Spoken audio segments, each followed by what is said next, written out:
Praise the lord అందరికీ. ఎలా ఉన్నారు అందరూ? బాగున్నారా? ముందుగా మీ అందరికీ దేవుని పేరిట శుభములు కలుగునుగాక. ఈరోజు మనం చాలామందికి సందేహంగా ఉండే ఒక ముఖ్యమైన విషయాన్ని తెలుసుకుందాం.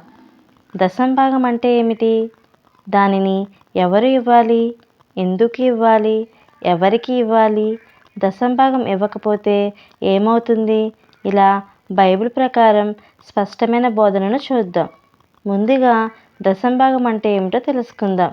దశంభాగం ఈక్వల్ టు మన ఆదాయంలో 10% దేవునికి అర్పించడం. ఇది మనం దేవుని మీద ఉన్న కృతజ్ఞత, విశ్వాసం, విధేయతకు గుర్తు. మనకు ఉన్న ప్రతీదీ దేవునిచే వచ్చినదే కాబట్టి ఆయన చెప్పిన భాగాన్ని తిరిగి ఇవ్వడం మన బాధ్యత. బైబిల్లో దశంభాగం మొదట ఎక్కడ కనిపిస్తుందో చూద్దాం. దశంభాగం మోషే ధర్మశాస్త్రం కన్నా ముందే ఉంది. అబ్రహాము ఆదికాండం 14వ అధ్యాయంలో అబ్రహాము మెల్కీసెదెకు దశంభాగం ఇచ్చాడు. అంటే ఇది విశ్వాసపు కార్యం, చట్టం మాత్రం కాదు. యాకోబు ఆదికాండం 28వ అధ్యాయము 20 నుండి 22 వచనాల్లో యాకోబు ఇలా చెప్తున్నాడు: మీరు నన్ను కాపాడి నడిపిస్తే మీరు నా దేవుడు అవుతారు, నేను మీకు దశంభాగం ఇస్తాను అని. అంటే దేవుని ఆశీర్వాదానికి ప్రతీక దశంభాగం. ధర్మశాస్త్రంలో ఇంకా దశంభాగం గురించి ఎక్కడ ఉంది అంటే మలాకి, లేవియాకాండం, సంఖ్యాకాండం అన్నీ దశంభాగం గురించి చెప్తాయి. సంఖ్యాకాండం 18వ అధ్యాయము 21వ వచనంలో దేవుడు లేవీయులను తన కార్యం కోసం ప్రత్యేకించాడు కాబట్టి వారు సంపాదన చేయలేదు, ప్రజలు ఇచ్చిన దశంభాగం ద్వారానే జీవించారు. దీనిని దేవుడు స్వయంగా ఏర్పాటు చేశాడు. దశంభాగం యొక్క లక్ష్యం దేవుని పనులు కొనసాగేందుకు, ఆలయంలో సేవ చేసే లేవీయులకు పోషణ, దేవుని ఆరాధన కోసం ప్రజలు ఇచ్చిన భాగం.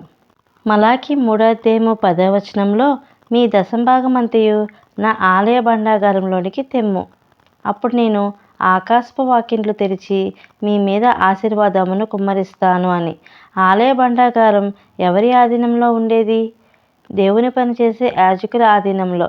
అందువల్ల స్పష్టతమవుతుంది దశంభాగం దేవుని ఇంటికి అర్పణ అని.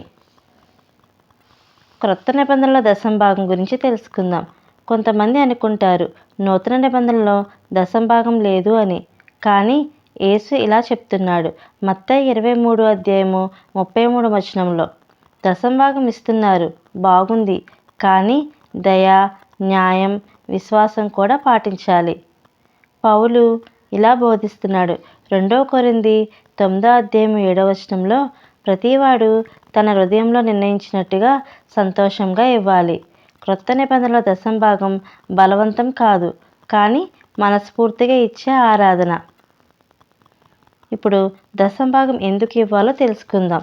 దేవుడు మనకి ఇచ్చిన వాటిని గుర్తు చేసుకోవడానికి, దేవుని పనులు కొనసాగేందుకు, మన హృదయం దేవునికి సమర్పించబడింది అని చూపించడానికి, నూరంతుల కంటే అధికమైన ఆశీర్వాదాన్ని పొందటానికి, మన ఆర్థికాలకు దేవుడు రక్షకుడు అవడానికి.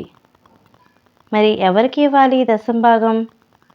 సంపాదించే ప్రతివాడు జీతం, వ్యాపారం, పెన్షన్, చిన్న ఆదాయమైనా మనకు వచ్చిన ప్రతి ఆదాయంలో 10% ఇవ్వాలి.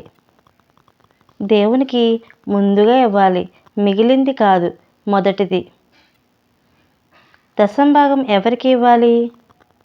మీరు ఆత్మీయంగా పెరుగుతున్న స్థానిక సంఘానికి, మీరు ఆత్మీయంగా పోషణ పొందుతున్న పాస్టర్ లేదా మినిస్ట్రీస్కి, వేరే ఎక్కడికి పంపకూడదు.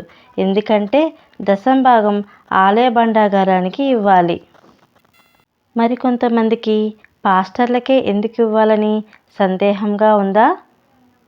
పాస్టర్లు ప్రభువుల సేవకులు. దేవుడు తన పనిని మనుషుల ద్వారా చేస్తాడు. దేవుడు భూమిపై నేరుగా వచ్చి సేవ చేయడు. ఆయన పాస్టర్లు, సేవకులు, మినిస్ట్రీలను ఉపయోగిస్తాడు. అందువలన దేవుని పనికి ఇచ్చినది దేవునికి ఇచ్చినదే.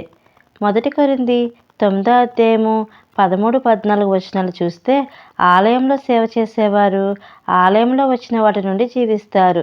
సువార్త ప్రకటించేవారు సువార్త ద్వారానే జీవించాలి అని ప్రభువు ఆజ్ఞాపించాడు. ఇక్కడ పౌలు ఇలా చెప్తున్నాడు, పాస్టర్లు దేవుని పనిలో పూర్తిగా పనిచేస్తారు కాబట్టి మీ దానములు వారి పోషణకు ఉపయోగపడాలి. అంటే పాస్టర్లకు ఇచ్చేది దేవుడు ఆజ్ఞాపించినదే. మనం డబ్బును ప్రత్యక్షంగా దేవుని చేతిలో పెట్టలేము. దేవుడు మన చేతికి అందనివాడు. కానీ ఆయన సేవ, ఆయన రాజ్యం, ఆయన కార్మికులు మాత్రం భూమిపై ఉన్నారు. అందుకే దేవుడు ఇలా చెప్తున్నాడు, నా పనికి ఇస్తే అది నాకు ఇచ్చినట్లే అని. మత్తయి 10:40 మిమ్మల్ని స్వీకరించేవాడు నన్ను స్వీకరిస్తున్నట్లే అని. అంటే దేవుని సేవకులకు చేస్తున్నది దేవునికే చేసినది. దేవుడు తన పనికి ఇచ్చేవారిని ఆశీర్వదిస్తాడు. ఇతర సేవలకు ఇచ్చేది మాత్రం బహుకరణ. కానీ దశంభాగం మాత్రం మీ సంఘానికే. దశంభాగం ఇస్తే లాభాలేంటో చూద్దాం. మలాకి 3:10-12 పరిశీలన చేస్తే ఆకాశపు వాకిండ్లు తెరుచుకుంటాయి. పుష్కలమైన ఆశీర్వాదాలు, నష్టం నుంచి దేవుడు కాపాడుతాడు. మీరు ఏ దేశంలో ఉన్నా కూడా సుభిక్షత పొందుతారు. ఇతరులు మీరు ఆశీర్వదించిన వారిగా చూస్తారు. ఇది దేవుని మాట. ఆయన మాట ఎప్పుడూ అబద్ధం కాదు. మరి దశంభాగం ఇవ్వకపోతే ఏమవుతుందో తెలుసుకుందాం. మలాకి 3:8 మీరు దోచుకుంటున్నారు అని ఉంది. అంటే దేవుని భాగాన్ని తీసిపెట్టకపోవడము, అంటే దేవునిని దోచుకోవడం. దీని ఫలితం ఆర్థిక నష్టం, వృధా ఖర్చులు, ఆదాయంలో రంధ్రాలు, నిలకడ లేకపోవడం, ఆశీర్వాదం కోల్పోవడం. దశంభాగం దేవుడు మన దగ్గర అడిగే డబ్బు కాదు, మన హృదయం దేవుని చేతికి అర్పించబడటం. అంటే దేవుడు మన డబ్బు కోసం కాక మన హృదయం నిజంగా ఆయన వైపు ఉందో లేదో చూడాలనుకుంటాడు. అందుకే అంటారు దశంభాగం హృదయం దేవునికి అర్పించబడిందని గుర్తు. ఉదాహరణకు ఎవరైనా మనిషి దేవుని ప్రేమిస్తున్నామని అంటారు, కానీ దేవుని కొరకు చిన్నది కూడా ఇవ్వలేకపోతే అతని హృదయం నిజంగా దేవునిలో ఉందా అంటే సందేహమే. దశంభాగం దేవుడు అడిగే డబ్బు కాదు, మన హృదయం ఆయన వైపు ఉందని చూపే పరీక్ష.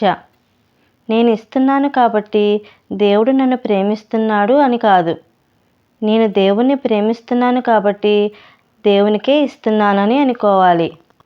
చివరిగా దశంభాగం గురించి మనం ఏం తెలుసుకున్నామో, మన జీవితం, సంపాదన, కుటుంబం, భవిష్యత్తు ఇవన్నీ దేవుని చేతిలో ఉంటేనే రక్షణ ఉంటుంది. సో మనమందరము విధేయతతో దశంభాగాన్ని ఇవ్వడానికి సిద్ధపడదాం. సో ఇది ఫ్రెండ్స్, మీకు ఎలా అనిపించింది? మీకు గనక ఆత్మీయంగా అనిపించినట్లయితే మీరు ఇచ్చే లైక్, కామెంట్, షేర్ ద్వారా నన్ను ఎంతో సపోర్ట్ చేసిన వారు అవుతారు. Thank you friends. ఒక కొత్త టాపిక్తో కలుసుకుందాము.